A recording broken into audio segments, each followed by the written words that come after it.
validation, now I validate myself. Building inner strength, putting doubt up on the shelf. No more unnecessary drama, no more wasted time.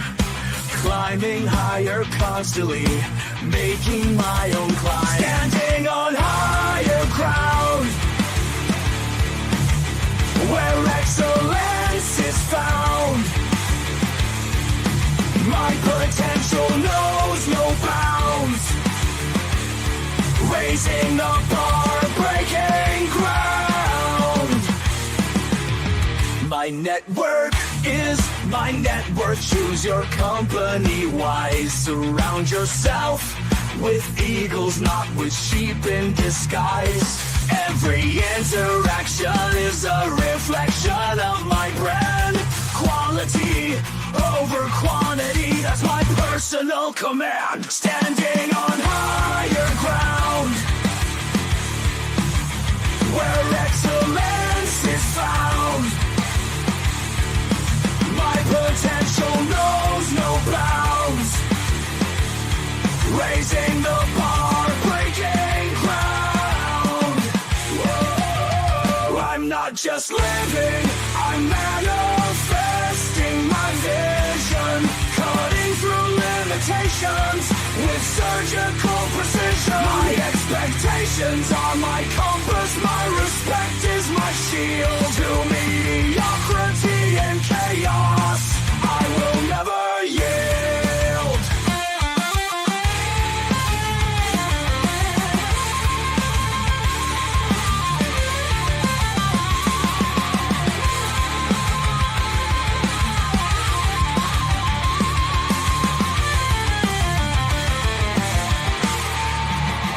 I'm not just living, I'm manifesting my vision. Cutting through limitations with surgical precision. My expectations are my compass, my respect is my shield. To mediocrity and chaos, I will never yield.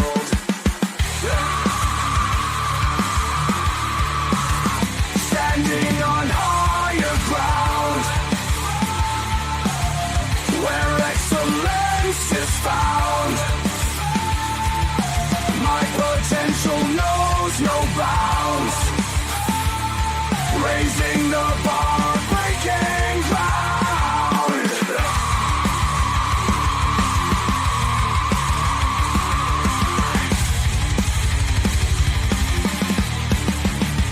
I'm not just living, I'm manifesting my vision. Cutting through limitations with surgical precision. My expectations are my compass, my respect is my shield. To mediocrity and chaos, I will never yield. How you doing, ladies and gentlemen? Welcome to This and That. I'm your host, Xander, where we're talking about this, that, and everything in between.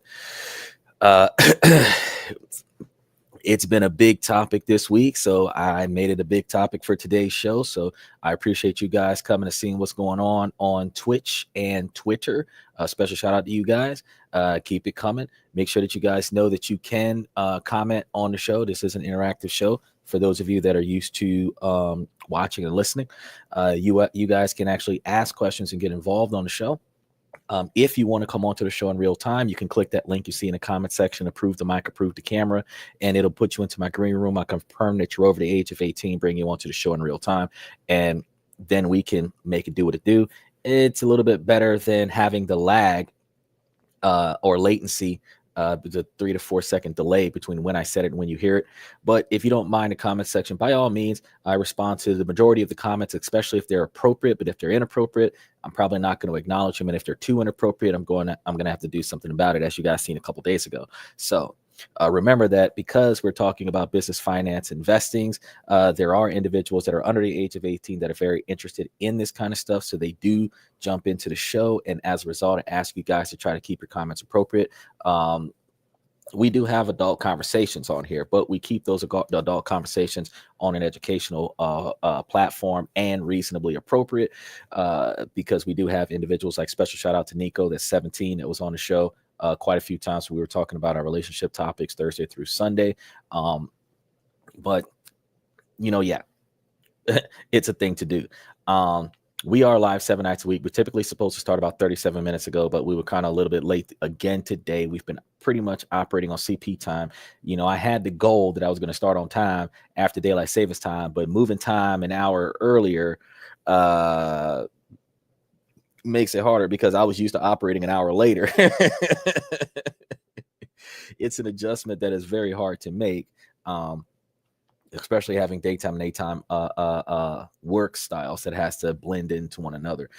Just note, though, we are live 7 nights a week. We're supposed to start off at about 11 o'clock Eastern Standard Time, 10 o'clock Central Standard Time, 7 o'clock Pacific Standard Time in the PM hours. And that is 4 a.m. for Green Minutes Time and Universal Standard Time for individuals that are on the western side or eastern side of the world. Apologies. Now, we don't let the sun rise without going live. So that if we haven't started the show and it's scheduled for 10 o'clock, we're going to start the show soon. So hang out.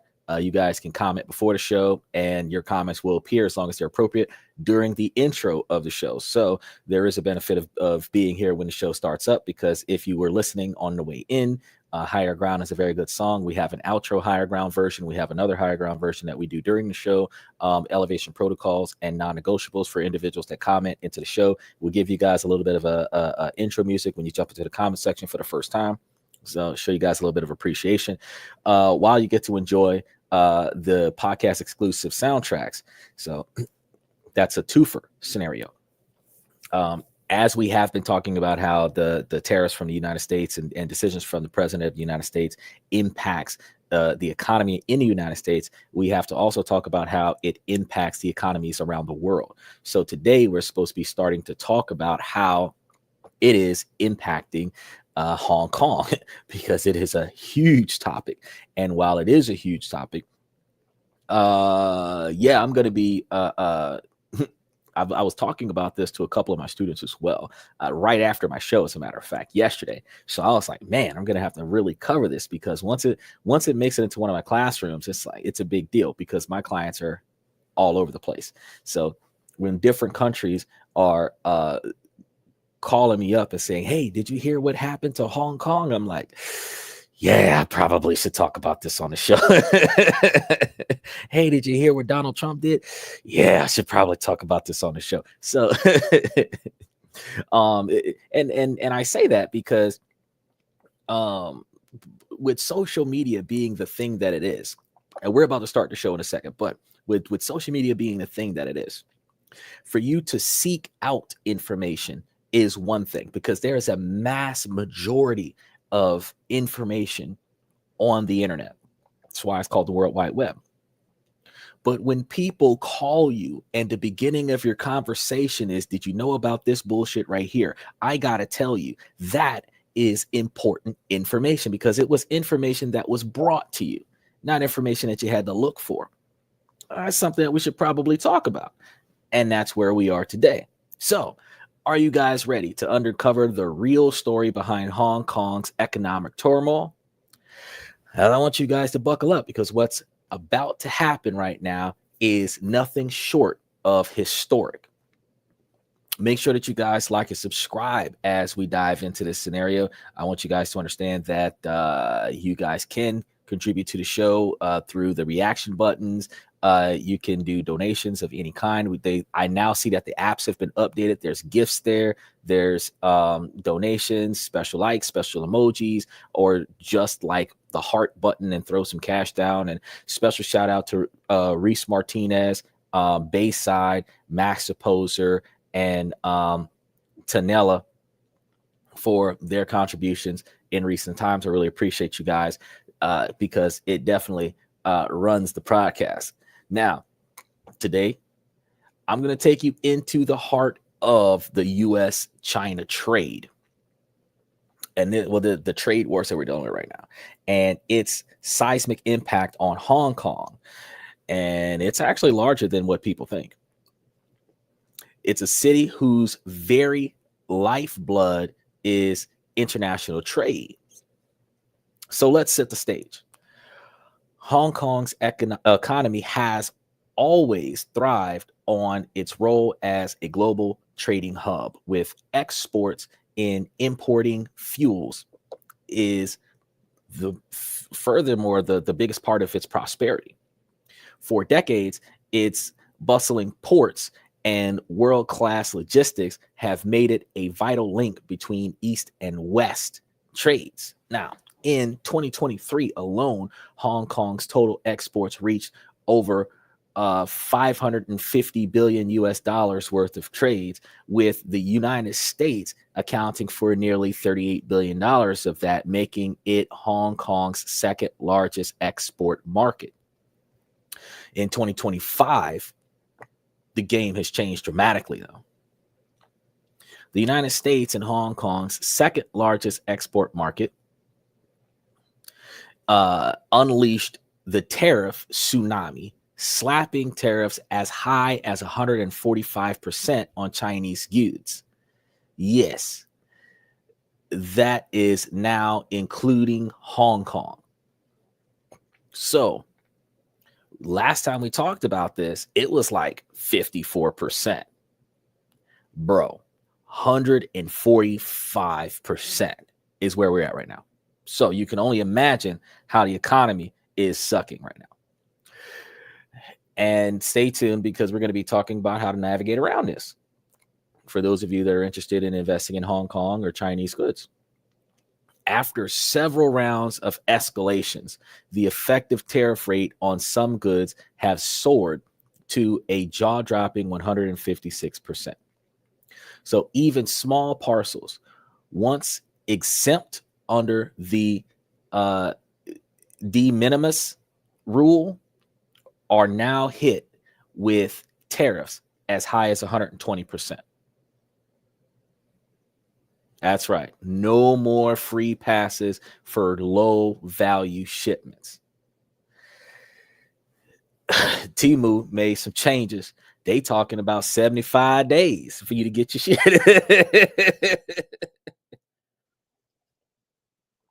Remember I told y'all before that if you didn't get your package inside of 14 days, you got your money, you got $5 extra on your order. Recently, they said, nah. Since we got to go through all this hell and damnation, you're not getting that $5 unless you ain't been seeing that package for 2 or 3 months. They talking about 75 days. I said, Jesus, so much for getting your $5 back. What does this mean for Hong Kong's business, though? Well, the rules of the game have changed drastically. And in a move that sent shockwaves through the business community, the United States imposing that 145% tariff on Chinese goods, which now applies to Hong Kong, has escalated the situation dramatically, where these tariffs are causing individuals to scrap their ideologies for business and trade in Hong Kong. So we're looking at small parcels from Hong Kong, low value shipments, once a lifeline for small businesses, are now subject to punishing tariffs. And the impact has been immediate and severe to a lot of these small businesses, because Hong Kong's key exports were telecommunications equipment, cell phones, apps. We're looking at computers, jewelry, semiconductors. Everybody's cell phone has a semiconductor in it. So you already understand that this is becoming now significantly more expensive for Americans to buy. According to Hong Kong Trade Development Council experts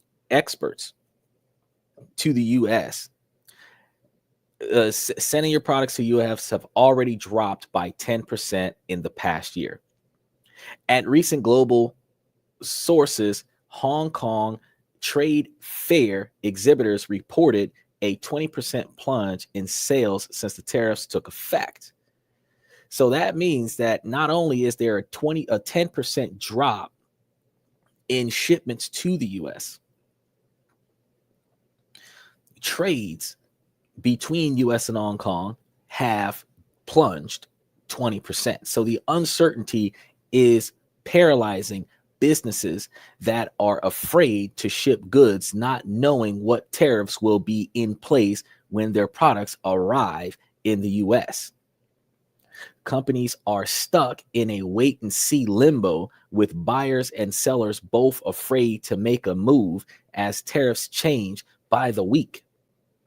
And it's crazy because you got to realize that Donald Trump had imposed April 2nd, the day after April Fool's Day, a match that tariff law after he taxed China for the TikTok scenario, and they were getting like 20-25% tariff.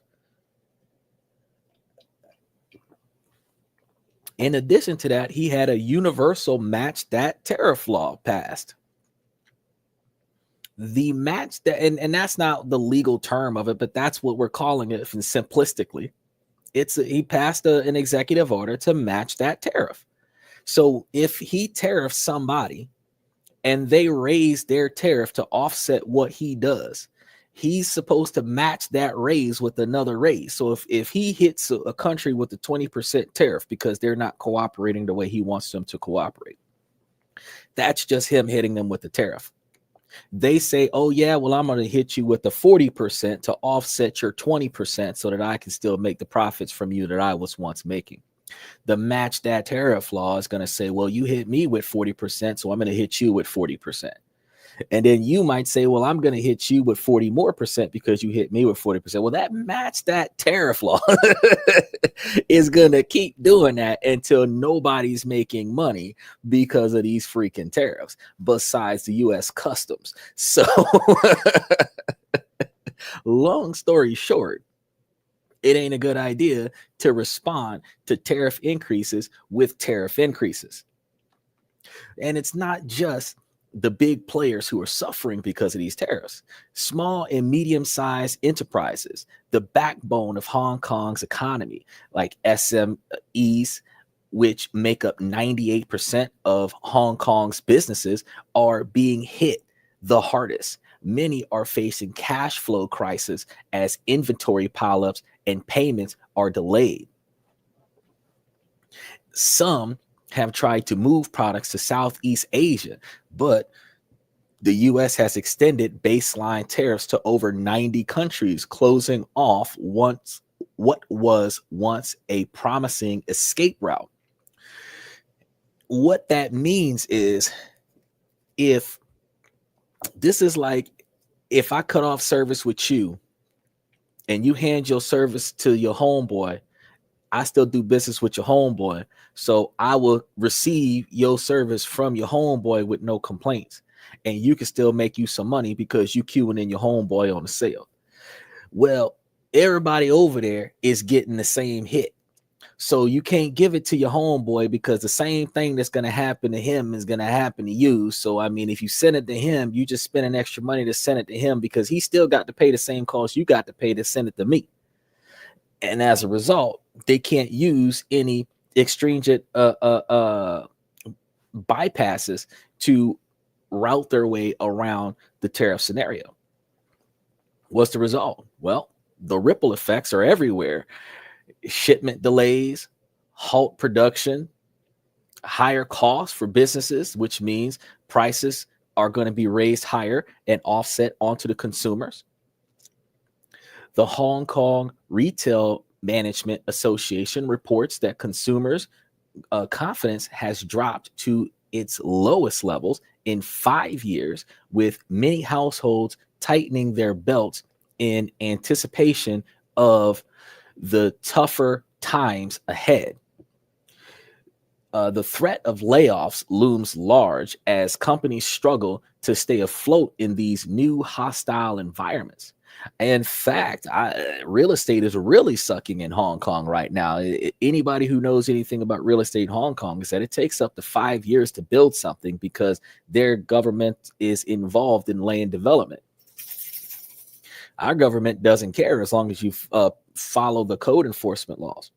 So in their country, you got to talk to the government, get approvals, this, that, and the third, and the time it takes for you to get to where you want to go to get the building built, that is and it's there's a whole time, there's a investment times, all this stuff, but they're used to that. What they're not used to though is the increased cost of the materials building, the lack of available funding going around, lack of investors are pulling out, foreign investors are pulling out, the lack of accessibility of cash flow, where there's an increased delay. So you don't just have the delay in development due to the governmental process. Now you have a delay in development due to, after the governmental process, you can't even afford to keep going. Then you have the issues with not being able to sell the properties because you're starting to have issues with funding yet again, which means that real estate is taking a massive hit. So employees in Hong Kong that work in real estate development companies, or companies that facilitate that real estate development, they're taking a big hit. And it's going to be a delay. We were actually talking about this last night, like 4 o'clock in the morning, like 3 hours after the show. We were talking about how, man, with what's going to happen, they have long-term contracts in some of these companies because, like I said, it takes like 5 years or longer to close to finish a project. So they have projects from before the tariffs, which still exists for 2 to 3 years after the tariff thing stops. But they're taking in less customers now, which ultimately means that next year and the year after, there's going to be a dip in profits because they're going to have less customers that are still running from the 2025 year when less people were investing in real estate because of the tariffs.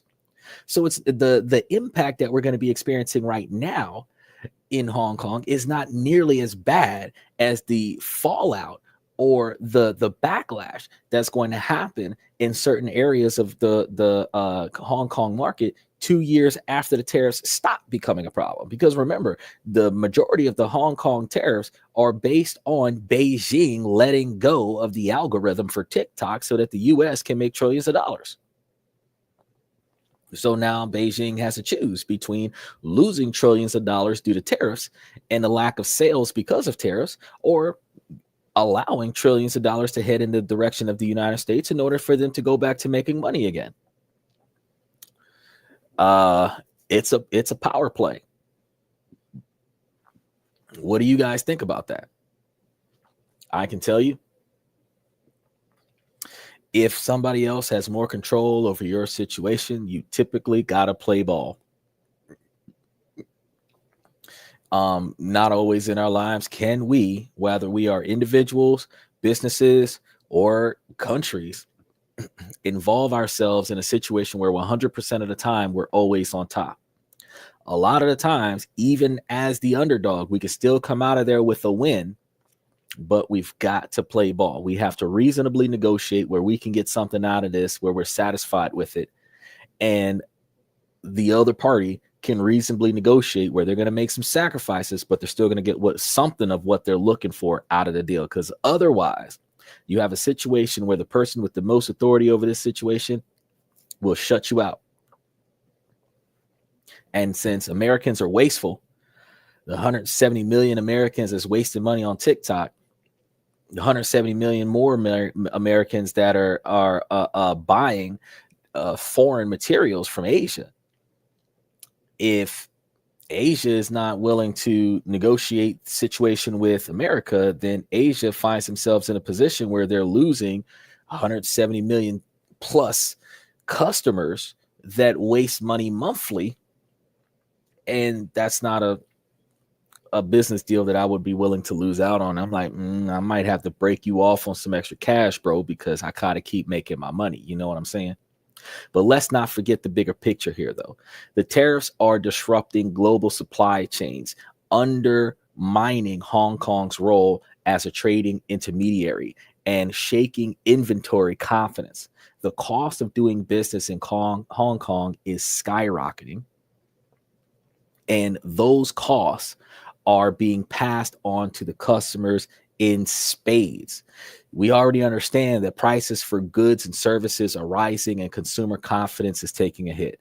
The Hang Seng Index or let me say that again because I got respect. Hang Seng Index has seen sharp declines, and foreign direct investment is slowing as uncertainty reigns. Economists warn that if the situation doesn't improve, Hong Kong's economy could contract, meaning lose up to 2% in the coming year.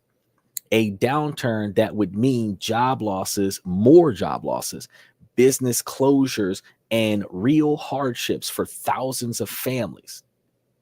So how is the government responding to this? Well, the government isn't sitting idly by watching this go down. Financial Secretary Paul Chang.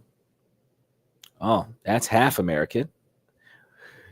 Financial Secretary Paul Chang has acknowledged the significant short-term impacts of the tariffs and has rolled out a suite of support measures: loan repayment assistance, extended credit support, and incentives for businesses to explore new markets. Now, Chief Executive John Lee is pushing for new free trade agreements to diversify Hong Kong's export base and reduce reliance on the U.S. markets. I've had a couple of my students come by and talk to me about situations like Volkswagen starting up in Indonesia and not shipping their products to the U.S. because of tariffs. I got to tell you something. This is serious stuff. Yeah, Volkswagen's going electric. Finally.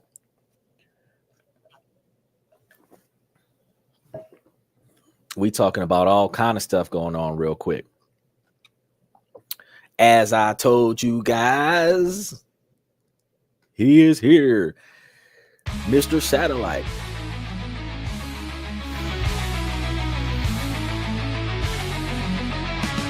Goldberg, undefeated victories. He's here just about every day of the week, and I encourage everybody else to do the same. He's on top of Uranus planets. He was on the rings of Saturn the other day. Oh man, I remember Voyager 1. I love Voyager 1. Deep Space Nine. I gotta tell you, I think Deanna Troi definitely made Star Trek worth watching in my generation.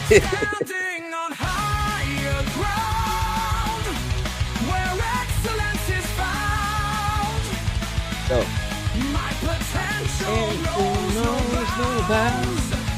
Raising the bar, breaking ground. And short side note, that was from Higher Ground. It's podcast music that was created by alanito.music in December of 2024. Special shout out to Alan from alanito.music and Danny from Denmark, who's been promoting it. Really appreciate that. alanito.music is coming out of Switzerland, so we really appreciate those guys. Special shout out to Switzerland. We name dropping everywhere, y'all.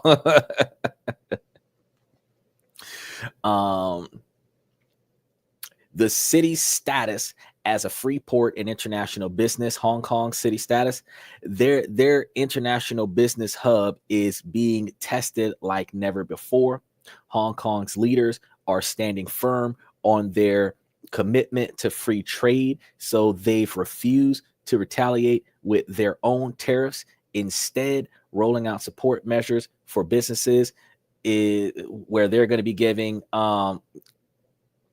enhanced export credit insurance, loan repayment assistance, and incentives to explore other markets in Southeast Asia and beyond are going to be what they're giving to the companies after the stuff that they're giving to the Fire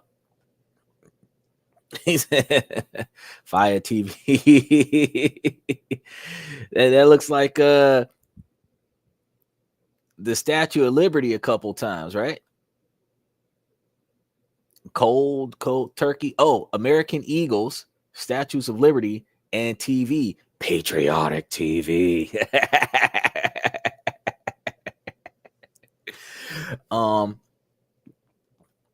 Financial Secretary Paul Chan has called the U.S. tariffs illogically and bullying. So illogical and bullying. They're saying that the U.S. tariffs are, and I got to agree. That's what you do when you're the top dog.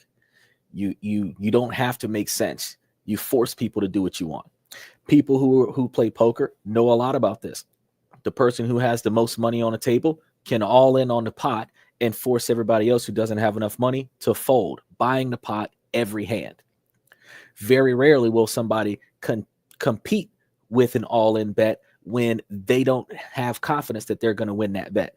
So like in poker, Donald Trump is all in on these tariffs. He's a billionaire. The tariffs are not going to impact his billions the way it's going to impact individuals that are making less than $100,000 a year in the United States. He can sacrifice the bottom 99% of Americans so that billionaires, the top 1%, can make billions. It is what it is. However, the thing is that we have to figure out how to navigate through that. Now, Secretary Paul Chan insists that Hong Kong will remain that free port open for business and investments. But here's the big question: is Hong Kong's economy in a free fall? Well, not yet. The city's resilience is legendary, and its government is taking action to cushion the blow. But make no mistake, the risks are real, and the longer these tariffs remain, the greater the danger of lasting damage. So what does the future hold? Well, let's see. Will Hong Kong adapt to the emerging as a stronger entity, or are we witnessing the beginning of a new economic era for this iconic city? Well, the stakes couldn't be higher, not just for Hong Kong, but for the entire global trading system. But make no mistake, while the stakes are high, the trade war is disrupting the global supply chain, undermining everybody, including Hong Kong's roles between China and the rest of the world. So with that 2.3% dip, this is something that we need to pay attention to, because Hang Sen's index had that 2.3% dip that after the last tariff round, reflecting the market jitters. But analysts say Hong Kong's financial market have a history of bouncing back from the shock. So the Hong Kong stock market has experienced these extreme volatile shifts in April of 2025, which drove large escalations in U.S. and Chinese trade tensions and tariff announcements. Now, on April 7th, the Hang Seng Index suffered the steepest drop. The 2.3 that we were talking about wasn't even the one. This is the steepest drop since 1997, where Asia's financial crisis plunged as much as 13.75% during trading and closing down 13.22%. That is huge. So from the beginning of the day, they lost 13.75%. And by the time they closed, they were at 13.22%. This is a historic sell-off, which triggered panic over the new U.S. tariffs and China's swift retaliatory measures, creating a double blow for investors' sentiment. Now, the Hang Seng Tech Index was hit even harder, dropping 17% in a single session and erasing much of its gains from the past year. Despite the earlier turmoil, the market has shown signs of recovery. By today, April 14th, or yesterday, if you're on the East Coast, April 14th, the Hang Seng Index rebounded 2.4% to close at 21,417.4, its highest level in 2 months, with broad-based gains across sectors such as materials, healthcare, and industrials. The Hang Seng Tech Industry or Tech Index also rose that 2.34% to $5,000, 5,015.12, which notably performs far more, improving in companies like Neo, which is a 6.14% increase. Alibaba, if you're buying off of that platform, which is a 5.75% increase, and Xpend, which is a 5.6% increase. Other major gains included Petro China, which was a 4.36% increase, China Construction Bank, which was plus 2.01%, and Lenovo laptops, Lenovo Group, was 2.99% increase. So if you were looking for some places to put your cash, there you go. But since the start of 2025, the Hang Seng Index, HK50, has increased by 1,350 points, or 6.77%, despite the recent turbulence. However, the index remains well below its all-time high of $33,484.08, set in January of 2018. The market's sharp swing reflect both the immediate impact of trade policies, uncertainty, and ongoing efforts by Beijing to stabilize financial conditions. Well, if Beijing sells TikTok, they'd be able to really stabilize the conditions, including caps on the hedge fund sales and state fund interventions. Looking ahead, analysts expect continued volatility as the market digests further tariff development and potential new U.S. measures targeting technology and semiconductor imports. Y'all got to understand, Trump said that he was not going to lift this until June 20th, giving him time to get rid of or sell part of the tariffs. This is a massive upswing in comparison to what we thought. Trading economic forecast, the Hang Seng Index to end the current quarter around 20,128 points, with a possible decline to 17,942 points over the next 12 months if trade tensions persist. So if for some reason Beijing doesn't sell and the tariffs do not get reduced in June, if we're going to run it this way for the next year, gonna be a harder hit for Hong Kong. Now, for foreign investors aiming to maximize profits and avoid major losses, a strategic, diversified, and forward-looking approach is essential.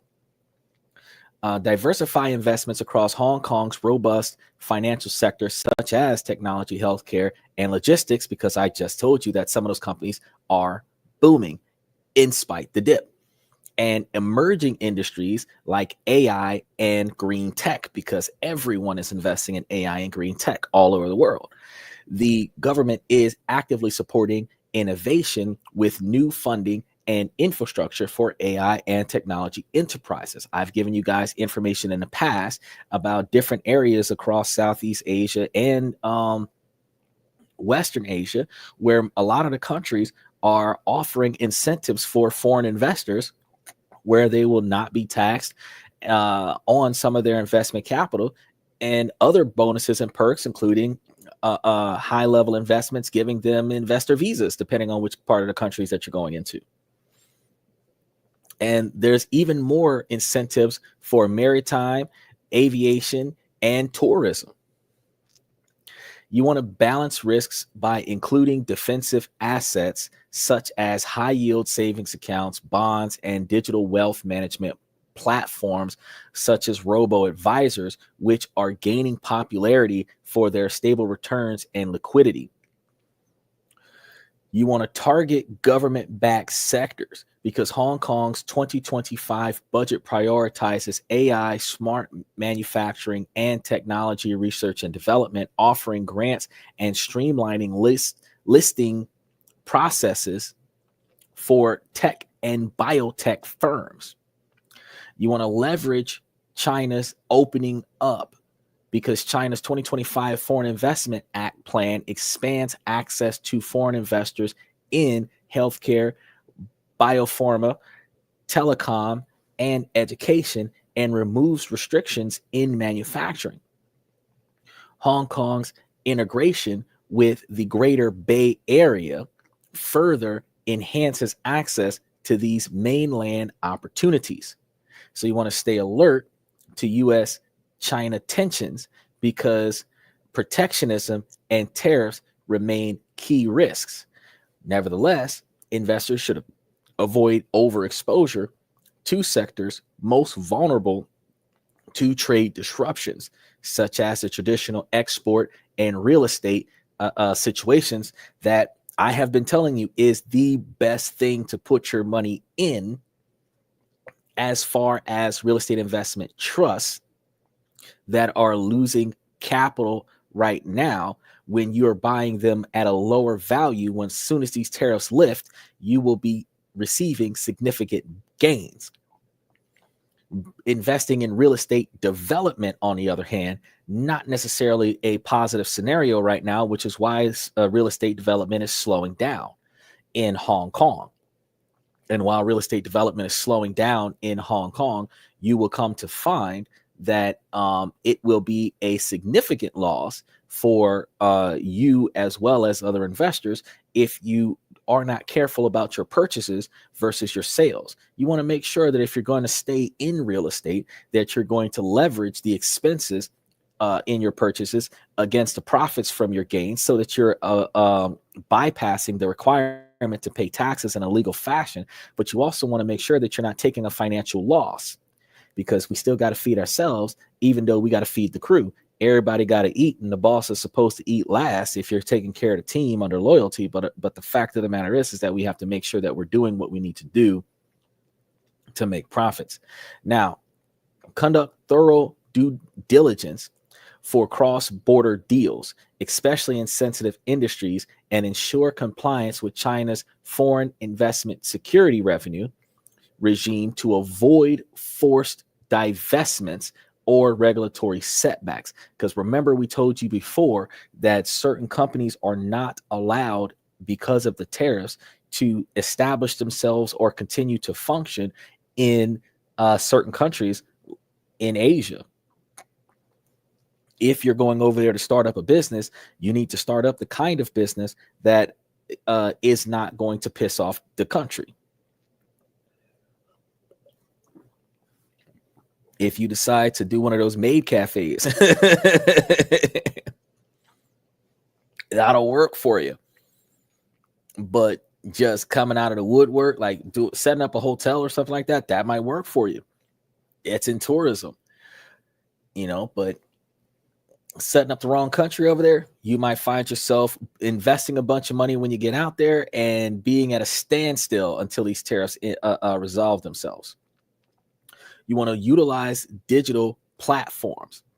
Those robo-advisors that we were talking about earlier, you want to use those and digital wealth management tools, because fintech, special shout out to Fintech 101. Fintech is very key and is a very good tool to use to manage and mitigate and personalize your portfolio. These algorithms driven portfolio management systems will help investors respond quickly to market shifts and reduce human bias. It also will be more expedient, because back in the day, in the 70s and 80s, you had to call your agent. You had to wait on hold if everybody was calling the same agents to make certain actions occur. because you have to give them verbal confirmation in order for them to make changes. With these robo advisors, they can pop up on your fintech app and let you know, hey, buy, sell, trade, or stock shifts, coming dips, market unfavorable notifications, that gives you the ability to say, okay, well, I want to get rid of this now. I want to pick that up now. I want to hold this here. You know, there's benefits to the fintech that's coming out right now.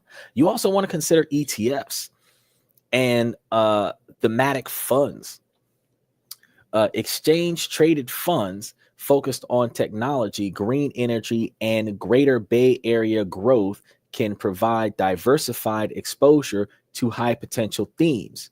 This will give you the ability to leverage the city's financial hub status despite recent volatility, where Hong Kong's financial systems remains resilient with strong public and external finances, disciplined policies, and robust services are sectored. Now you want to watch for market rebounds, because this is going to happen. Things bounce back. So if you see something that's dipping that should not be in a decline, it is going to rebound back. And when it does rebound back, if you catch it while it's at its lowest, when it bounces back to its highest, you will make the highest returns. So the Hang Seng composite index has shown the ability to recover sharply after shocks, offering tactical opportunities for value investors. Use hedging strategies and option futures and currency hedging that can protect against the market swings and current fluctuations, especially given the Hong Kong dollar's peg to the US dollar and interest rate uncertainties. So when the US interest rates are high in real estate, the Hong Kong and China interest rates are high. When US market sucks, Hong Kong and China's market sucks. So employ your dollar cost averaging. Regular incremental investments can reduce the impact of volatility and help capture long-term growth. Where, like I say, put a little bit in there every month and build yourself up. Those of you who did not have a leg to stand on, as you adjust your investment platforms and start putting your money where stocks are that are going to gain interest, especially dividend bearing stocks, you can see the upswing of this and then receive massive returns, where a lot of individuals were not seeing these returns. Now, Hong Kong's government is proactive in supporting SMEs, expanding tax concessions, and attracting capital inflows. So stay updated on new incentives or regulatory changes. Be ready to pivot if trade tensions escalate or new opportunities arise in emerging sectors. You want to adjust your portfolios accordingly. Foreign investors who combine diversification policy awareness, digital tools, and risk management will be best positioned to profit from Hong Kong's evolving economy while minimizing exposure to major losses. So the city's transformation, driven by innovation, integration with China, and government support, offers both challenges and unique opportunities for those who act strategically and stay agile. So what does the future hold? Well, the situation is volatile, and the longer these tariffs remain, the greater the risk of lasting damage, not just for Hong Kong, but for the global economy. Economists warn that this isn't just about higher prices, it's about fundamental challenge to the global trading system itself. If you care about the future for international trade, you need to watch this channel coming soon, and make sure that you stay updated on the things that are going to be happening all over the world, apparently. Because here on This and That, we talk about this, that, and everything in between. And Monday, Tuesday, and Wednesday, we're talking about how money makes money for us and how our money is being impacted by the governmental changes and the political disarray across the globe. Now, I want to hear from you guys. How do you think Hong Kong will weather the storm? What do you think lies ahead for Hong Kong? Will the city's resilience and adaptability win out, or are we witnessing the start of a new economic era? Will innovation and adaptability win the day, or is a deeper crisis looming? Drop your thoughts in the comments below. And I want to make sure that you guys check out some of the other videos that we have throughout the rest of the week on Tuesday and Wednesday, when we're going to be talking about different places to invest our money in the downward turn, as well as Wednesday, we're going to be selecting different countries that we can invest in. I did say that we were supposed to be talking about Ukraine eventually, and we're supposed to be covering Ukraine this month. I might just go ahead and get that one out of the way and tackle Ukraine this coming Wednesday, ways to invest and make money and potentially live in that particular country. And then you will be able to see more in-depth analysis about the world of the most pressing economical challenges that we have seen to date. You want to make sure that you stay tuned, because this story is far from over. And one of the things that I can tell you is that everybody who's anybody is going to be impacted by the changes, whether it be a positive impact or a negative impact. The lower income families are going to receive more stringent deficit. Those individuals that spend more of their discretionary funds than save and invest them is going to see more of a deficit than individuals who have a larger quantity of capital on the back burner. The individuals that are more affluent, individuals that have more capital to expel, or less impacted by these extrinsic changes. However, when you think about the fact that some of the countries that we talk about on this platform have a 30% cost of living compared to the United States, even in the economic downturn, if you're looking at being able to make capital gains online or through e-commerce sales, you can generate revenue, offshore revenue, in comparison to the country that you're living in, where you would be receiving income on a regular basis on a U.S. level, and a $50,000 or $75,000 income from the U.S.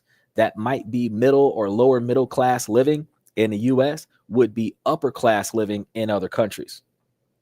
We have come to find that the median index income worldwide is around $30,000 to $40,000. So a $50,000 income in another country could be perceived as wealthy. The dollars to ducats ratio with the capital exchange rates is looking at, thousands of dollars being worth hundreds of thousands of dollars in another country.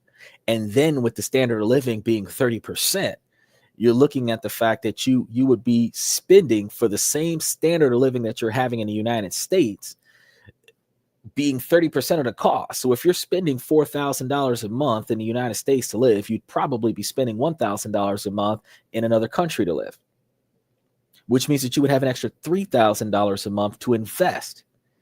And if you were investing in American stocks, you would still be able to invest 3/4 of your income and live a reasonable lifestyle that would not be in any way, shape, or form disparaging to you. Now, there are going to be some culture shocks, because with the tariffs out there, you're going to have certain products that you're not going to have access to. I talked to somebody that was in Spain that was telling me how hot chocolate from America costs like $75 to get. The little Swiss Miss packets, they're like $12, but it's like a $55, $75 tariff cost to get that little box, that little 12-pack or 36-pack of Swiss Miss from the US to their country. It's crazy. So you got to do it out certain things, or pay the cost to be the boss. The difference is your threshold for discretionary spending versus rational investments. If it costs too much or it's unreasonable, you can't fly over with it, then you're going to do without it till you get back to the States. Either way, you want to make sure that you do your research and you pay attention to the things that you're trying to accomplish, and make sure that all of the decisions that you make lead towards your success with what you're trying to accomplish. Now, today is a pretty short day, because we ran through all of the crises that is going through Hong Kong right now this week. So what I want you to do is I want you guys to stay tuned to what we got going on tomorrow, because we're going to be talking about some places to invest in Hong Kong as well as the United States, different places we haven't already talked about on the show recently, that are going to, because we gave you a list last week, Tuesday, Wednesday, Thursday, Friday, and Saturday of this week. So we went overboard with giving you places to invest this past week. However, we are going to go the extra mile with making sure that we give you other options that you can invest in during the downturn so that you can see undervalued stocks that will bode profitable in July and August after these tariffs are lifted. Because if Trump is saying that they're close to selling, they're close to selling. It just depends on when it happens, whether it happens in May, whether it happens June 15th. It just depends on what happens. But the sale is going to happen. And when the sale happens, since the tariffs are a part of the sale, soon as America has possession of TikTok stocks, the tariffs will drop the next day. He might even go so far as to, because the contract is on its way to his signature, that he'll drop the tariffs that day in good faith in advance. Either way, soon as we hear TikTok is sold, we're going to hear massive declines in tariffs against China, against Asia. That does not mean that all the other countries around the world are going to see a decline. It just means that the Chinese market will not be nearly as devastated when they start doing that reduction in tariffs based on the sale of TikTok. So we're looking at right now today, roughly June 20th, because it was 75 days from April 15th. So we're looking at roughly June 20th. And since that sale is the political dismay of all of these tariffs, and when the U.S. reduces tariffs, they're going to reduce tariffs. Hong Kong, China, Asia, they're going to reduce tariffs against the U.S. because they retaliated to tariff increases. And when those tariffs start to decrease, they're going to reduce their tariffs, which also means that we really only have to ride this wave until about July 23rd, I would say. And then we'll start seeing a massive increase. We should start seeing a massive increase immediately after the declaration that the tariffs are done. But we should start seeing an upswing on sales, an upswing on employment, an upswing on consumer spending because of the upswing on sales. And that's when we start seeing the rebound of every economy between the US and China that is being negatively impacted by these tariffs and the sale of TikTok.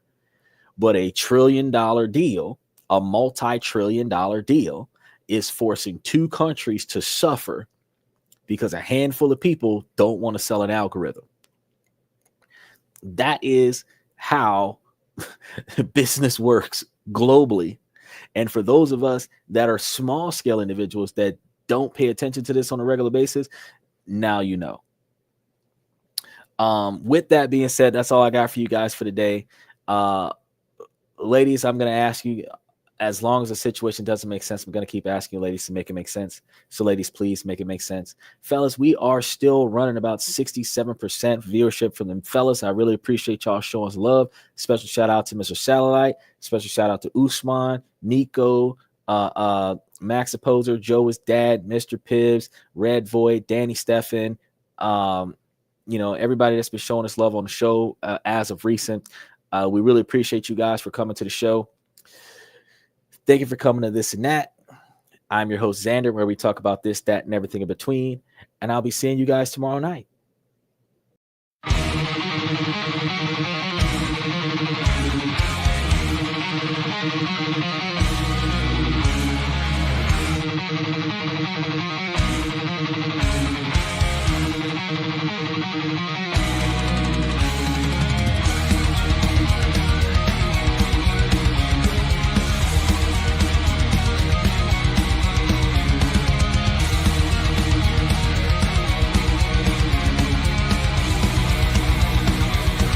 Higher ground.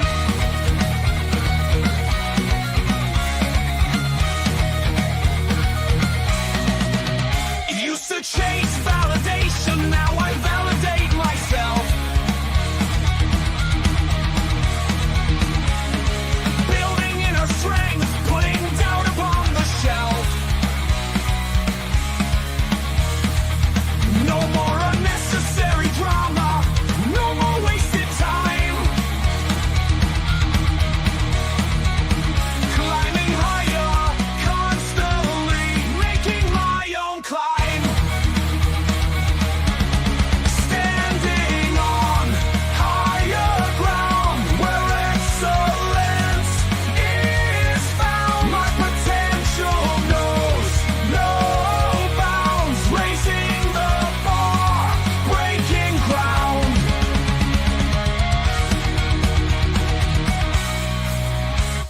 My network is my net worth. Choose your company wise. Surround yourself with eagles, not with sheep in disguise. Every interaction is a reflection of my brand. Quality over quantity, that's my personal command. I'm not mounted on higher ground where excellence is found. My potential knows no bounds, raising the bar, breaking ground.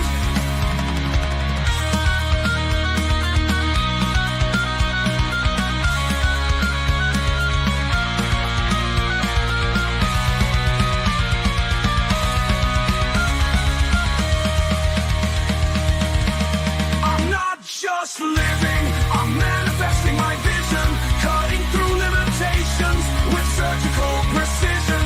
My expectations are my compass, my respect is my shield to mediocrity and chaos. I will never